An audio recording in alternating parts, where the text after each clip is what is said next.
What's going on, YouTube? So it's gonna be a different video today. As a lot of you know, I've talked in the past about branching out this channel a little bit and kind of going into one of my newer hobbies. Retro game collecting just doesn't have the same appeal to me anymore, and I found a new one. Basically sports card collecting. As a kid, I really loved collecting football cards and stuff like that. And recently, I think it was around Christmas or so, we got my youngest son some football cards and basketball cards, and he was really into it. Like, now every time I go to Walmart, he wants to get a pack and stuff like that. And it really kind of brought me back to when I was his age, and I was really into, collecting cards too. So it's a hobby that him and I started to share, and mostly focusing on him.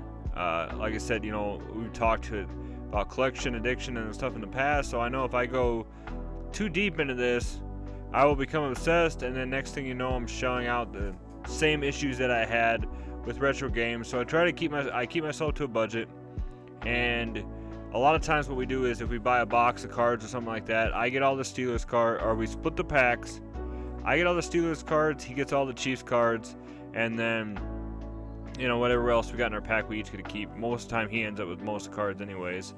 Anyway, so what I wanted to talk about today is I recently, did a video talking about FOMO on whatnot and some other apps, but there was a few kind of positive things that I have noticed or have been able to do, and that was actually build kind of a little collection of cards pretty cheap so far. And I'm just going to kind of talk a little bit about what you should do to kind of, if you're going to start a collection or something on whatnot, things to kind of watch for, especially as somebody that's newer to the app itself.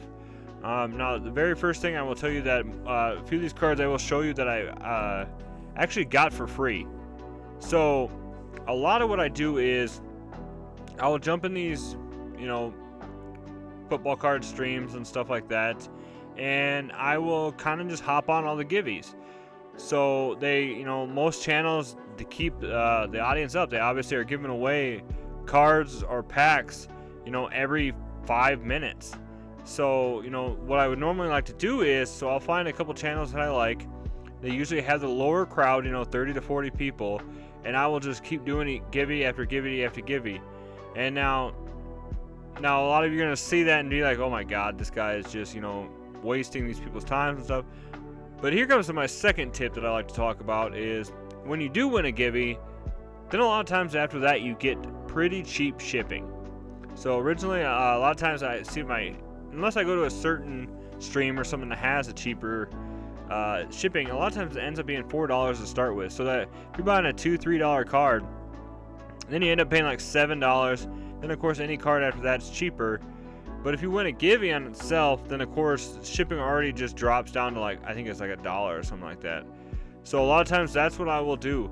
I will sit there, especially if it's just whatnot doing singles or even a break. And if you're unfamiliar with a break, it's just when they'll open up a bunch of boxes and then you're basically buying a team. They have a wheel that spins, you pay your money, and whatever team you get on the spin is what you get out of those boxes. But now, as always with anything, if you feel like you have issues with FOMO and everything like that, watch one of my older videos. Came out maybe a week or so before this, talking about the dangers of FOMO buying. And make sure that, I think Waves and Games recently said it, make sure you have a goal in mind of what you want to do to kind of stop yourself from just spam buying. Because, yes, you will get cheaper shipping, and yes, over time these cards sometimes can only go for, buy them for $2 or $3. But over a short period of time, you can catch yourself spending way more than you want, and then ending up with maybe some cards that you don't even really need or don't even know why you bought in the first place. So like I was saying, so a lot of times I will jump into these, let's see, I think it was these ones. I will jump into these live action auctions or whatever you want to call them or whatnot, and basically just join the giveaway right away. Now a lot of times you will follow the person, so if it is a channel that you end up liking, just bookmark their shows and stuff like that. I thought about sharing my referral link below, but I feel like I'd be a huge hypocrite if I shared that, because then I've just talked about YouTube channels that are sponsored and stuff. I don't know. Anyways, so recently here's what some free cards that I was able to get through just joining giveaways. And like I said, once you join a giveaway and if you win it, you get cheaper shipping. So if it's single cards and you find a player that you like, I think this is an example. I won a giveaway, so my shipping was down to $1 then. And then there was a Youthquake Cooper DeJean card. He's an Iowa player, so that was really cool.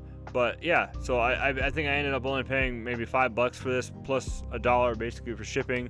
And then on top of that, I got a free card because I won the giveaway. So that, to me, that's one of the best ways to do this.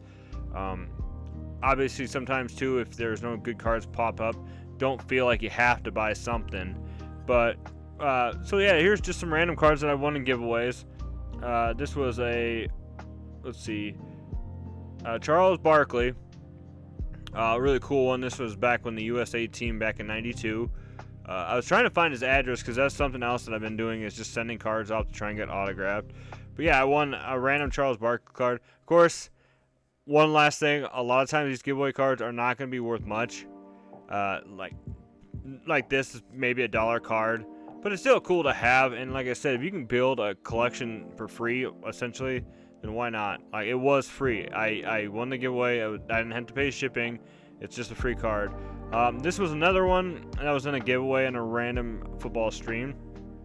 It's just a Bomb Squad JJ McCarthy card.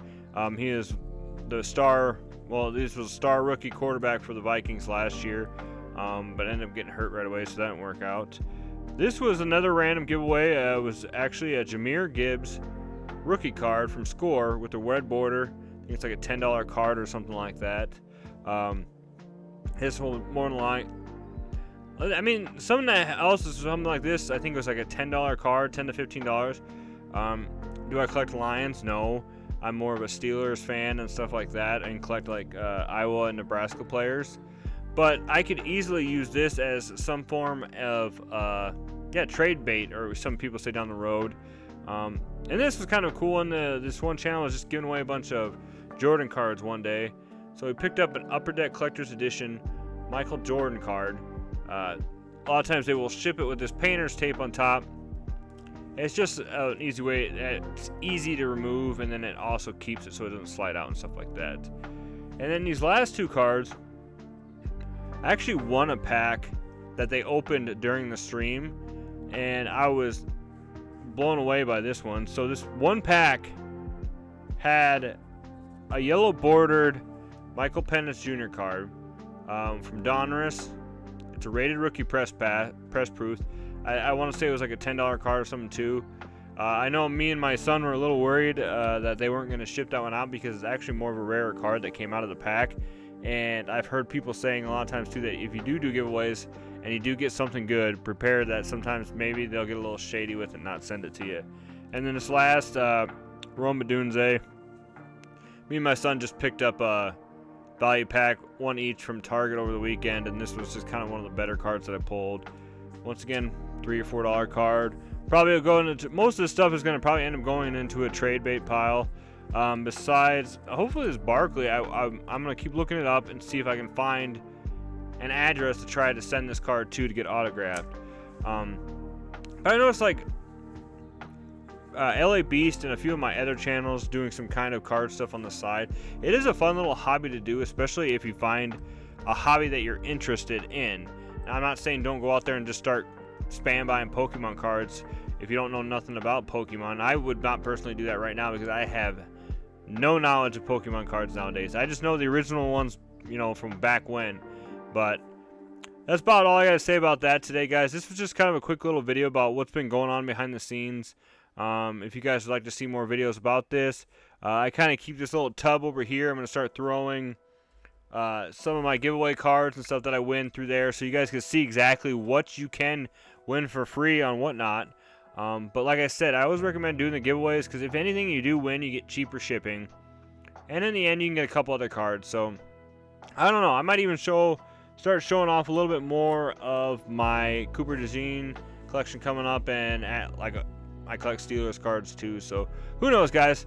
Like I said, this channel's transforming a little bit, but we're just having more fun with this. I'm excited to see how this hobby goes. So That being said, thank you guys so much for watching. As always, stay retro, my friends. We'll see you in the next video. God bless.